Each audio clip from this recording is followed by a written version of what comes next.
오늘날 우리 기독교가 직면한 가장 큰 문제 중에 하나는 소위 똘레랑스라고 그러죠. 이 관대함이라는 미명하에 도전해오는 상대주의 진리관이라고 말할 수 있습니다. 그러면 이 상대주의 철학, 상대주의 사상, 이 상대주의라는 말이 뭡니까? 쉽게 말하면 그것은 세상에 있는 모든 사람들이 따라야 할 절대적인 진리 혹은 옳고 그름에 대한 기준 혹은 보편적인 도덕 같은 것은 존재하지 않는다, 이런 말입니다. 그저 개인이나 혹은 어느 집단의 의견과 혹은 취향만이 있을 뿐인 것이죠. 그리고 그것은 개인의 선택의 문제일 뿐이다라는 이러한 사상입니다. 오늘날 변치 않는 진리, 절대적인 진리가 있다고 주장하면 그 사람은 어떻게 평가를 받습니까? 굉장히 광신적이고 호전적인 위험한 사람이다, 그렇게 취급을 받거나 혹은 요즘 흔히 말하는 수구꼴통이라는 그렇게 낙인이 찍히게 될 것입니다.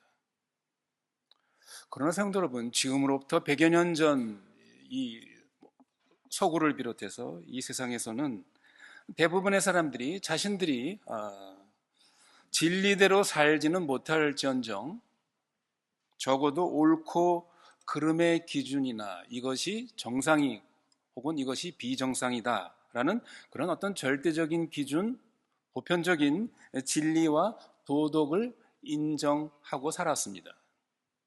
그러나 현대에 들어와서 이런 상대주의의 철학의 영향으로 이런 절대적인 진리, 보편적인 도덕, 이런 개념을 상실하고 말았습니다. 무엇이 옳고 그른지, 무엇이 죄인지 도대체 이걸 누가 결정한단 말인가? 내가 원해서 하는 일에 왜 내가 죄책감을 느껴야 하는가?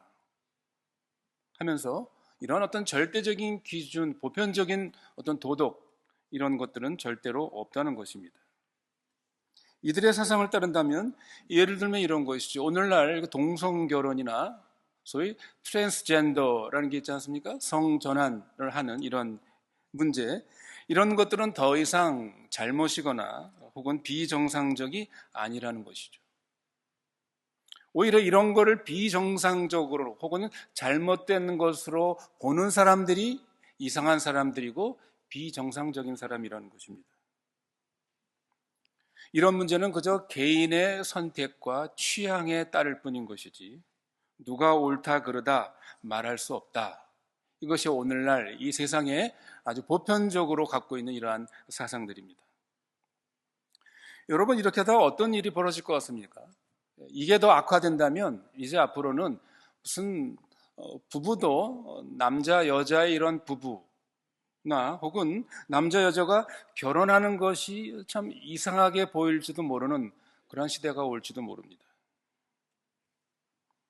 그러나 여러분, 생각해 보십시오. 절대는 절대로 없다라는 주장은 그 말 자체가 자기 모순을 가지고 있습니다. 이런 거를 주장하는 사람들은 절대는 절대로 없다 하면서 자기는 어떻게 해요? 절대로 그것을 주장하고 있는 것이죠. 그렇지 않습니까? 뿐만 아니라 여기엔 자체 모순이 있습니다. 뭡니까? 절대는 절대로 없다라는 거니까 자기도 절대는 절대로 없다는 것을 주장하는 것을 당신들은 받아들일 필요가 없다라는 공공연한 권고라고 이렇게 볼 수가 있습니다. 여러분, 19세기에 영국의 아주 유명한 그 저널리스트였고 뛰어난 탁월한 기독교 작가가 있죠. 길버트 체스터턴이라는 아주 유명한 그 저널리스트 작가가 있습니다. 정통, orthodoxy라는 아주 유명한 그 책을 썼죠. 이 정통이라는 책을 쓴 체스터턴이 아주 이런 유명한 말을 했습니다. 사람들이 진리를 버리면 아무것도 믿지 않거나 무엇이든지 믿게 된다. 아주 재밌는 말입니다. 사람들이 이런 절대적인 기준과 진리를 버리게 되면 아무것도 믿지 않거나 뭐라고요? 아무거나 믿는다.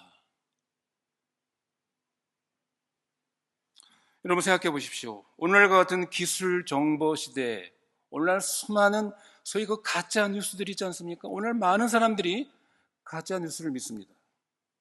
뿐만 아니라 여전히 이단의 종파에 수요가 셀 수 없이 많죠.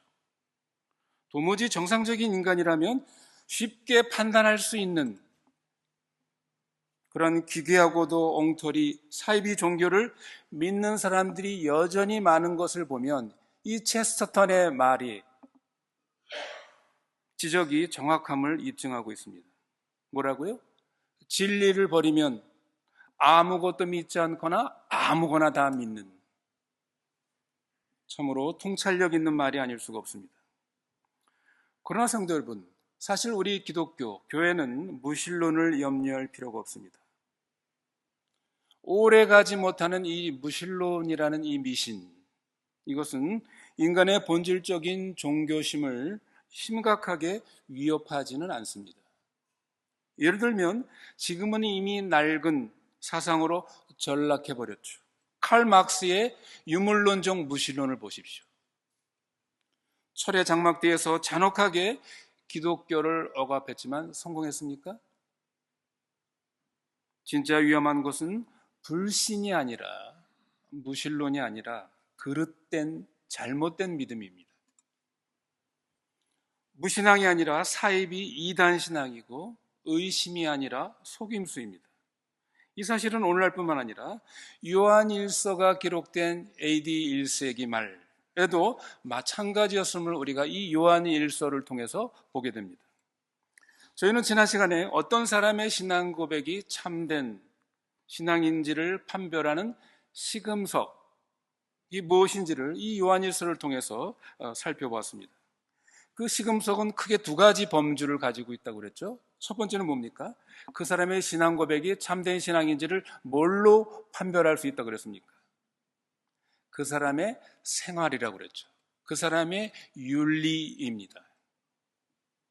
그의 믿음이 윤리적인가 아닌가, 사랑을 실천하고 있는가 아닌가, 그의 가치관이 세상의 가치관을 따르고 있는가 아닌가, 여기에서 우리는 참된 믿음을 테스트하는 첫 번째 시금석으로 볼 수 있다고 말씀드렸습니다. 오늘 우리가 살펴볼 두 번째 시금석은 바로 그 사람이 믿고 있는 그 진리에 관한, 교리에 관한 것입니다. 그는 바른 가르침, 바른 진리의 근거를 두고 있는 신앙인가, 아니면 거짓 가르침의 근거를 두고 있는가, 이 시금석입니다.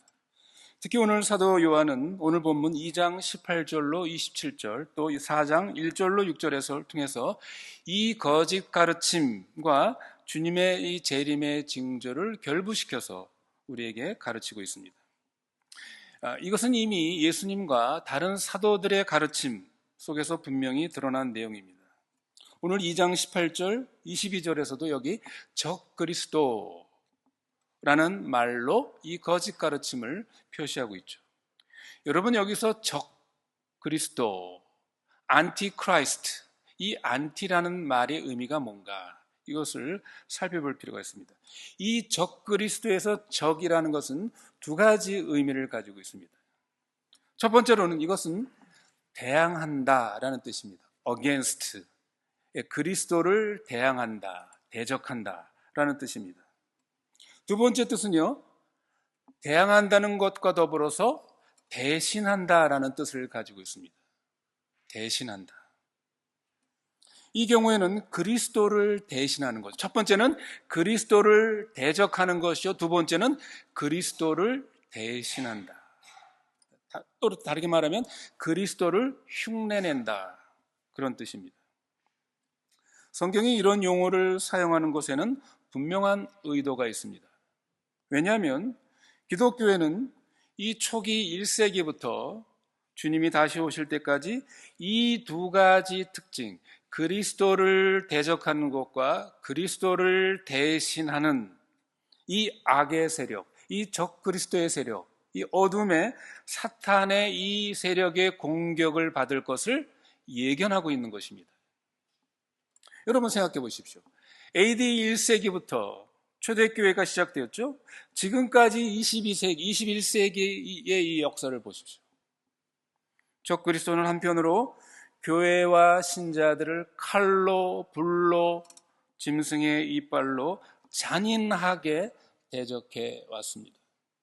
그러면서 또 한편으로는요, 기독교의 신앙을 대체하고 대신하는 거짓, 사이비 가르침으로 대적해 왔습니다.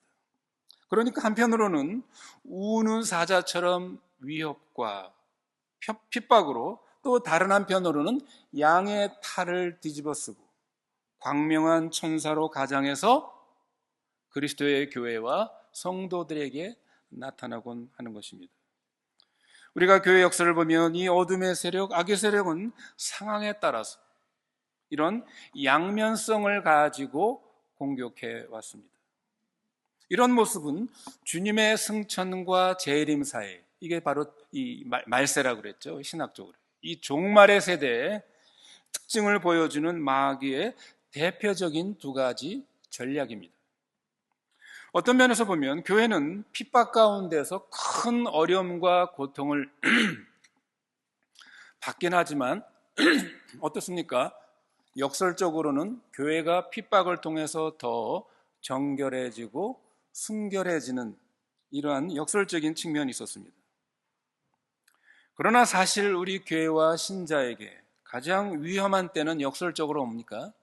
교회가 아주 안정되고 번성할 때입니다. 이럴 때는 어떻습니까? 우리의 경계심이 흐트러지기 때문입니다. 적그리스도는 외부의 적이 아니라 내부의 적으로서 침투해 들어옵니다. 사도 요한에 의하면 1세기 마렵의 이 소아시아의 교회에서 이런 일이 일어나고 있음을 알려주고 있습니다. 2장 26절에 너희를 미혹해 하는 자들에 관하여 내가 이것을 썼노라. 요한은 여기서 영지주의적인 거짓 교사들을 다시 언급하고 있습니다. 이 사도 요한의 태도를 보면 이 거짓 교사들에 대해서 좀 너무 필요 이상으로 과민하게 이 요한이 좀 반응을 보이는 것 아닌가? 이런 생각이 들기도 합니다. 그러나 사도 요한은 이 사람들의 이 거짓 가르침, 이단적인 활동에서 매우 사악한 측면을 지금 간파하고 있기 때문입니다. 여러분, 영주주의자들은 나름대로 이 교회에 들어와서 성도들에게 신앙적인 유익을 주는데 다소간에 그들이 가진 어떤 신학적인 오류나 착각을 하고 있는 그런 사람들이 아님을 분명히 하고 있는 것입니다. 그들은 적 그리스도의 대리인들이었습니다. 그들은 무식한 물리적인 핍박이 아니라 어떻게 해요? 그럴듯한 거짓 가르침을 통해 이 그리스도의 교회를 파괴하려는 마귀의 전술의 한 방법임을 요한은 파악하고 있는 것입니다. 사도 요한은 이 영지주의자들의 위험과 위협에 관해서 두 가지, 곧 이 거짓말의 내용과 근원을 지적하고 있습니다. 2장 22절과 4장 3절을 다시 한번 보십시오. 거짓말하는 자가 누구뇨? 예수께서 그리스도이심을 부인한 자가 아니뇨? 아버지와 아들을 부인하는 그가 적 그리스도니. 4장 3절을 보십시오. 예수를 신하지 아니하는 영마다 하나님께 속하는 것이 아니니 이것이 곧 적 그리스도의 영이니라. 오리라 한 말을 너희가 들었거니와 이제 벌써 세상에 있느니라. 저희가 지난 시간에 본 것처럼 앞에서 요한은 영지주의의 그 사상의 윤리적인 문제를 먼저 지적했다고 그랬죠. 이제는 그들의 이 거짓 가르침의 성격을 정확히 묘사하기 시작하고 있습니다. 이 거짓된 가르침의 핵심이 무엇입니까? 그건 바로 예수 그리스도를 누구라고 여기는가, 예수 그리스도의 위격에 관한 것이었습니다. 요한일서에 기록된 이 영지주의의 주장과 성경 밖의 자료들을 우리가 종합해서 보면 이 이단의 실제적인 주장이 무엇인지를 우리가 파악할 수 있습니다. 이 영주자들은 본질적으로 예수와 그리스도를 분리시키려 했습니다. 물론 그는 이들의 가진 어떤 이원론적인 사상에 근거한 것이죠. 그들의 주장에 따르면 예수는 그저 평범한 인간에 불과했습니다. 그리고 그리스도는 비물질적이고 신적인 존재로서 요단강에서 예수가 세례를 받은 때부터 십자가의 체형을 당할 때까지 직전까지 예수 안에 일시적으로 그 신성이 잠깐 왔다 갔다는 것이죠. 그러나 요한이 22절에서 예수께서 그리스도이심을 부인하는 자라고 지적한 것은 바로 예수가 그리스도이심을 그들이 받아들이지 않았기 때문입니다. 결국 그들은 뭡니까? 우리 기독교의 가장 중요한 핵심적인 정통 교리인 이 성육신 교리를 거부하는 것입니다. 여러분 생각해 보십시오. 복음을 그토록 크게 왜곡시킨 가르침을 교회에서 신뢰할 수 있었던 것은 참으로 우리가 요즘 생각에는 믿기 어려운 것처럼 보입니다. 그만큼 여러분, 이 사탄의 전략은 아주 탁월하고 교활한 것이죠. 요한은 그러한 거짓 가르침의 근원을 언급하고 있습니다. 4장 1절을 보십시오. 사랑하는 자들아, 영을 다 믿지 말고 오직 영들이 하나님께 속하였나 시험하라. 많은 거짓 선지자가 세상에 나왔음이니라. 영주자들은 자신이 가르침을 소위 자신들은 새로운 계시를 받은 사람들이다. 새로운 계시를 자신들은 받고 그것을 아는 사람들이다 라고 그렇게 주장했죠. 자신들은 이 새 계시를 하나님의 영, 성령으로 받았다고 주장했습니다. 그들이 어떻게 받은 겁니까? 지난 시간에 모처럼 그들은 자신들의 어떤 인위적인 방법을 통해서 영적 무아지경에 이르러서 거기서 그들은 자신들이 어떤 그 성령의 음성을 듣고 거기서 뭔가 새로운 것을 깨닫고 알게 되었다라고 이렇게 주장을 했습니다. 그리고 그런 그것을 예언이라고 지칭했습니다. 그러나 성도 여러분, 우리가 본 것처럼 소위 그런 무아지경의 신비로운 현상들, 이것은 기독교에서만 볼 수 있는 것은 아닙니다. 이런 현상은 기독교뿐만 아니라 힌두교나 이슬람 종교나 온갖 다른 종교에서도 그런 현상이 발견됩니다. 문제는 뭡니까? 사람들이 그런 현상에 쉽게 현혹된다는 데 있는 것입니다. 사람들이 이방 종교들에서도 기독교의 경우에 못지않게 이러한 무아지경의 신비한 경험들, 이런 것들이 다른 종교에도 많이 있다는 것을 1세기의 신자들뿐만 아니라 오늘날 기독교 안에도 이런 것들을 쉽게 잊어버리는 사람들이 많은 것입니다. 이 영지주자들은 자신들이 보고 듣고 경험했다고 주장하는 그러한 직접적인 성령 체험을 주로 내세웠습니다. 교회 성도들 앞에서 어떤 신비주의적인 무아지경의 상태를 드러냄으로써 성도들에게 아주 그럴듯한 증거를 제시하기도 했습니다. 적어도 당시 헬라 세계에서 단순한 그리스도인들은 그런 현상에 큰 감명을 받은 것 같습니다. 그러나 앞에서 언급했듯이 진짜 문제는 뭡니까? 사람들이 그러한 현상을 의심하는 것이 아니라 그런 현상에 그걸 잘 받아들이고 속는다는 데 있습니다. 여러분, 때로는 우리는 의심이 필요할 때가 있죠. 여러분, 이 신앙에 물론 의심이 다 좋은 것은 아니지만 어떤 때는 의심은 굉장히 우리들에게 중요하고 필요합니다. 사도 요한은 오늘 본문에서 영을 다 믿지 말라, 그것을 시험하라, 분별하라 라고 말하고 있습니다. 여러분, 우리 기독교 신앙이 믿음의 종교입니다. 여러분, 믿음의 종교라는 것은 모든 것을 다 믿는, 믿음은 다 좋은 것이다, 여러분 이런 믿음을 말합니까? 그렇지 않습니다. 믿음에도 올바른 믿음, 참된 믿음과 거짓된, 헛된 믿음이 있음을 성경은 우리에게 경고하고 있다는 사실을 우리는 기억해야 합니다. 이 영주자들은 자신들의 방법에 의한 성령 체험을 통해서 하나님께 직접 나아갈 수 있다라고 그렇게 주장을 했죠. 그러면서 정통 우리 기독교 신앙의 핵심인 이 예수님의 위격에 대한 교리를 완전히 뒤엎어 버렸습니다. 또한 그 말을 들은 많은 사람들이 의심을 갖지 않고 그것을 그대로 받아들였습니다. 왜 그랬습니까? 여러분, 여기에 중요한 그 체험 신앙의 강점과 약점이 있는 것이죠.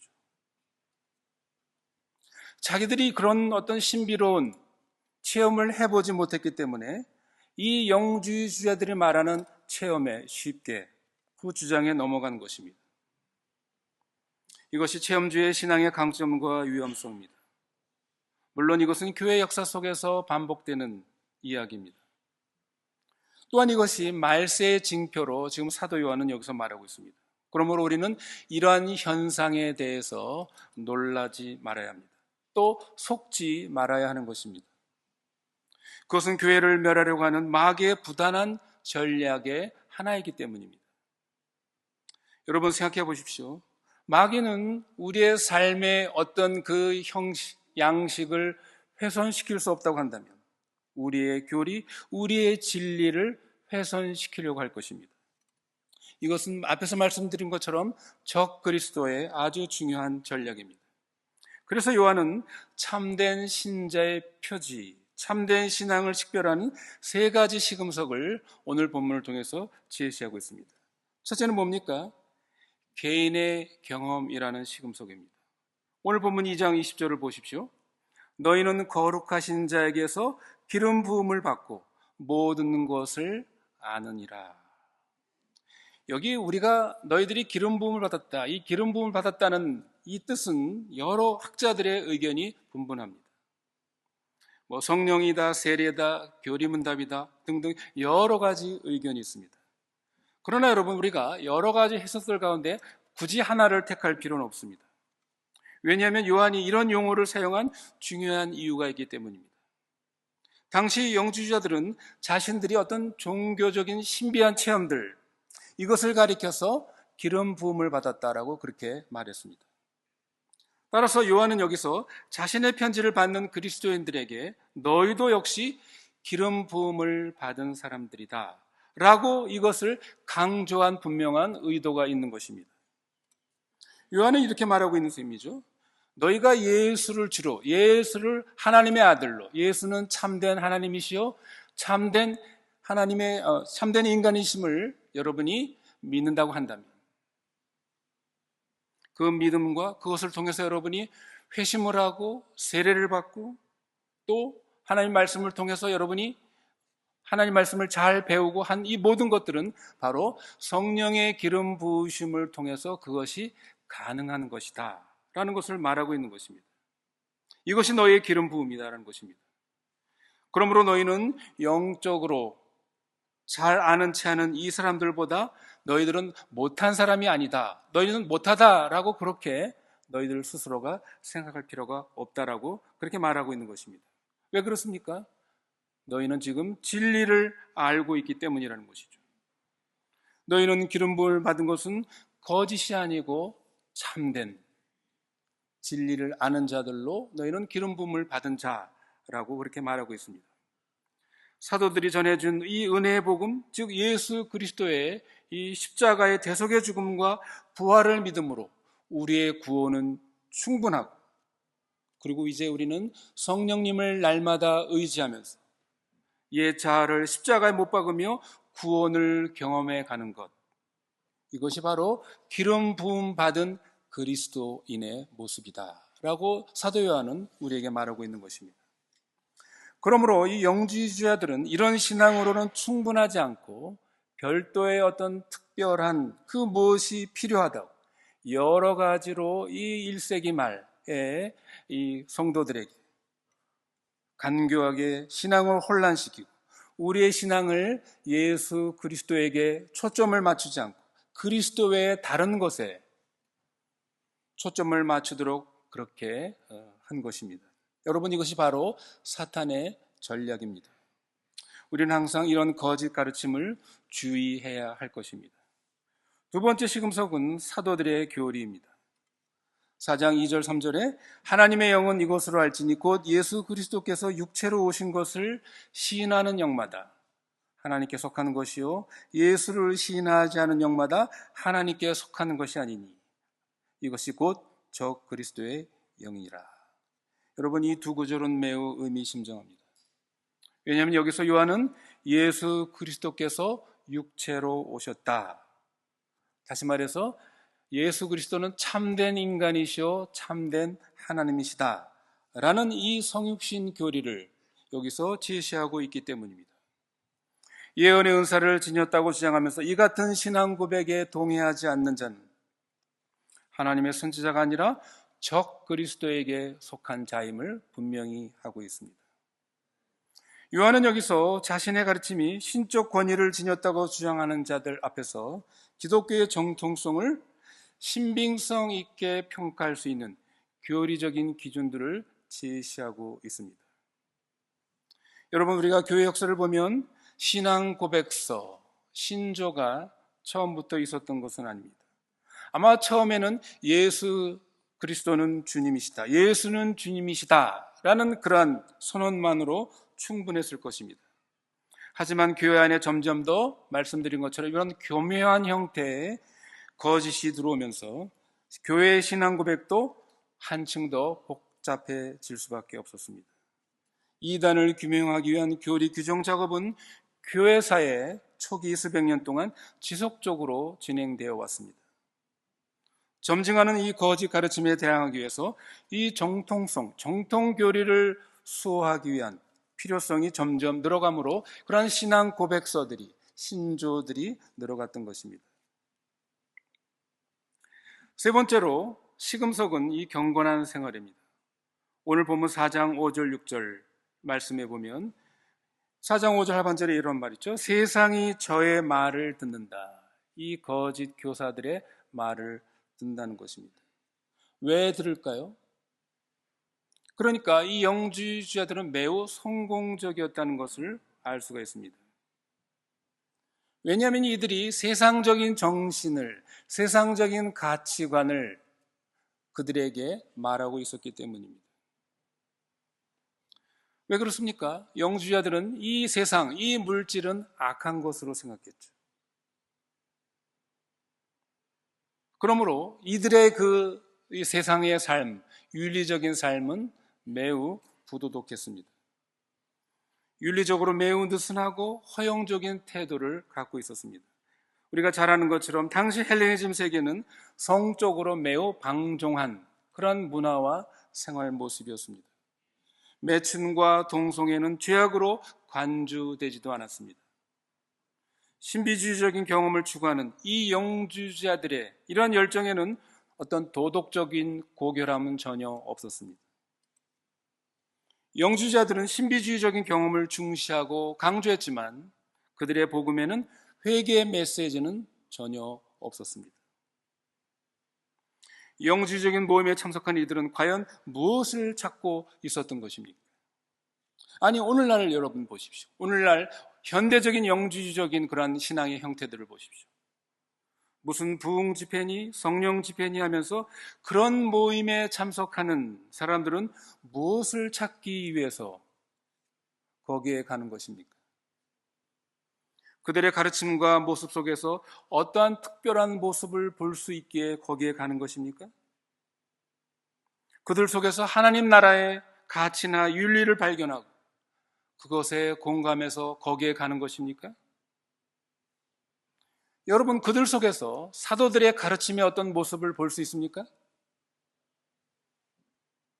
그들의 생활 양식 속에서 세상의 가치관을 반박하고 거스리는 모습을 볼 수 있습니까? 그런 것이, 그런 모임, 그런 집회에 있다고 그러면 여러분, 그런 것에 참석해서 은혜를 받으시고 도전을 받으시기를 바랍니다. 그러나 그렇지 않다면 여러분은 주의하셔야 합니다. 속지 말아야 합니다. 말씀을 맺겠습니다. 오늘날 특히 많은 젊은이들은 보수적이고 전통적인 기독교의 가르침들을 지루하게 여깁니다. 소위 보수 꼴통으로 생각을 합니다. 전에도 말씀드렸듯이 진리의 지식보다 사람의 얄팍한 감성을 자극하는 그런 찬양이나 그런 예배나 그런 메시지를 선호합니다. 하지만 우리는 구식의 진리와 현대의 그릇된 경향 속에 하나를 선택해야 한다면 우리는 시대에 뒤떨어진 진리를 택해야 한다고 믿습니다. 물론 우리는 완고한 전통주의를 무조건 붙잡아야 한다, 그런 뜻은 아닙니다. 그러나 옛날부터 전해오는 진리들 속에 현대적인 것보다 더 중요한 것들이 있다는 것을 우리는 기억해야 합니다. 현대성을 강조하면서 옛날부터 전해오는 그 진리들과 하나님의 변치 않는 가치 기준들을 인정하려 들지 않거나 경시하는 것, 이것이 우리가 앞에서 본 것처럼 이단들의 특징이라는 사실을 우리는 기억해야 합니다. 여러분, 2장 24절의 말씀을 다시 한번 보십시오. 너희는 처음부터 들은 것을 너희 안에 거하게 하라. 처음부터 들은 것이 너희 안에 거하면 너희가 아들의 안과 아버지 안에 거하리라. 여기 처음부터 들은 것을 두 번이나 언급하고 있습니다. 강조하고 있습니다. 여러분, 너희가 처음부터 들은 것, 그 처음부터 들은 것이 무엇입니까? 선지자들과 사도들이 전해준 참된 인간이시며 참된 하나님이신 예수 그리스도의 십자가의 복음이 아니겠습니까? 이 복음을 믿는 모든 자에게 구원을 주시는 하나님의 능력, 이 복음은, 이 능력은, 이 처음 들은 복음은 하나님과 올바른 관계를 맺기에 충분한 복음, 충분한 능력입니다. 사도들이 전해준 처음부터 들은 이 그리스도의 복음만이 우리로 아들과 아버지 안에 거하게 하는 그런 유일한 능력이요, 유일한 복음입니다. 여러분이 이 복음을 신뢰하고 이 안에 거하시는 우리 모두가 되시기를 바랍니다.